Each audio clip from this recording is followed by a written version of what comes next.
ایک شکایت یہ ہے آپ سے کہ آپ ویڈیو کو شیئر نہیں کرتے۔ جو کام کی چیزیں ہیں آپ کو محسوس ہو رہا ہے کہ فائدے کی ہیں تو آپ شیئر کیا کیجئے۔ شیئر کر کے آپ کو عمل کا فائدہ ملتا ہے، پھیلانے کا فائدہ ملتا ہے، اور نیکیوں کو پھیلایا جاتا ہے، برائیاں خود پھیل جاتی ہیں۔ یہ پہلے بھی عرض کر چکا ہوں۔ آج کل یعنی سردی کے موسم میں بچے بیمار ہوتے ہیں تو ان کو سب سے زیادہ کامن مرض جو ہے وہ ہے نمونیا۔ نمونیا جس کو ہم عام اپنی دیہاتی زبان میں پسلی چلنا بھی کہتے ہیں، اس میں سینے میں دقت ہوتی ہے، بخار ہوتا ہے، بچی کو بے چینی ہوتی ہے۔ اس کا علاج بتایا تھا میں نے بچ۔ اگر اپنے بچے کو اس سے بچانا ہے تو بچ کی جڑ کو جس طرح بتایا تھا شہد میں رگڑ کے استعمال کریں، انشاءاللہ بچہ ٹھیک ہوگا۔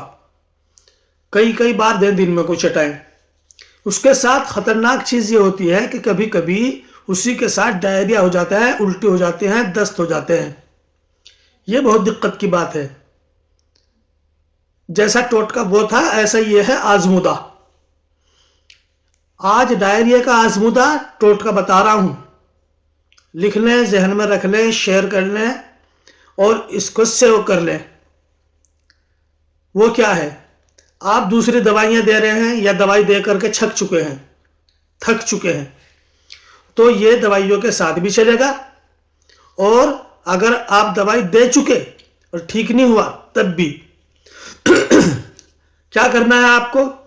بوری کا ایک ٹکڑا اتنا بڑا، ایک ہاتھ کا، ایک بالشت کا کہہ لیں، پرانی بوری کا ٹکڑا ہونا چاہیے، چل جائے گا۔ نئی کا بھی، پرانی کا ہو تو اچھا ہے۔ آج کل نمی رہتی ہے تو اس نمی کی وجہ سے توے پہ سکھا لیں، توے پہ سکھا کر کے ایک پلیٹ میں رکھ کر اس میں آگ لگا لیں۔ آگ لگا کر کے اس میں سے جب وہ جل جائے، دھواں اٹھنا بند ہو جائے تو اس میں پانی ڈال دیں، اس کو ڈبو دیں پانی میں، اور پھر تھوڑا سا چلا دیں، 1 گھنٹہ اس کو رہنے دیں۔ نتر کر کے پانی آ جائے گا، اوپر پانی رہ جائے گا، نیچے راکھ اس کی نیچے بیٹھ جائے گی، تو آہستہ سے اٹھا کر کے اس کو نکال لیں۔ اب یہ پانی آپ کی دوا ہے۔ اس پانی کو آپ کو ہر 1 گھنٹے میں، 15 منٹ میں، 20 منٹ میں، جیسی بچے کی کیفیت ہو یہ دینا ہے بس۔